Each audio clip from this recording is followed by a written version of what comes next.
थोड्याच वेळापूर्वी एक बातमी पाहिली की गौरी गर्जे नावाच्या एका युवतीने गळफास घेऊन आत्महत्या केली. आत्महत्येचं कारण अद्याप स्पष्ट नसलं तरी त्यांच्या माहेरच्या लोकांनी असा आरोप केला आहे की त्यांचा सासरी छळ होत होता, त्याचबरोबर त्यांच्या पतीचे अनैतिक संबंध होते आणि ही आत्महत्या नसून हत्या आहे असा आरोप देखील त्यांनी केलेला आहे. आपण रोज पेपरला वाचतो, न्यूजमध्ये पाहतो, अनेक ठिकाणी मुली सासरच्या छळाला कंटाळून आत्महत्या करतात.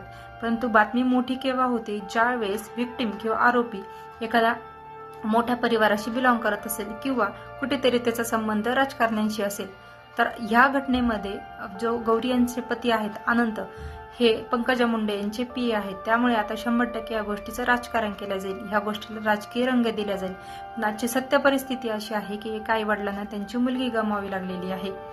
त्यांचा विवाह हा फेब्रुवारी महिन्यामध्ये म्हणजे अवघ्या 8 ते 9 महिन्यांपूर्वी झालेला आहे आणि एवढ्या कमी दिवसाच्या संसारामध्येच त्यांनी एवढं टोकाचं पाऊल उचलावं लागलं म्हणजे 100% त्यांचा सासरी जो आहे तो छळ होत असावा. मुलींना मलाही सांगायचं आहे की तुम्हाला स्ट्रॉंग होणं फार गरजेचं आहे. अशा व्यक्तींसाठी आत्महत्या करण्यासाठी आपल्याला आईवडिलांनी लहानाचं मोठं केलेलं नसतं.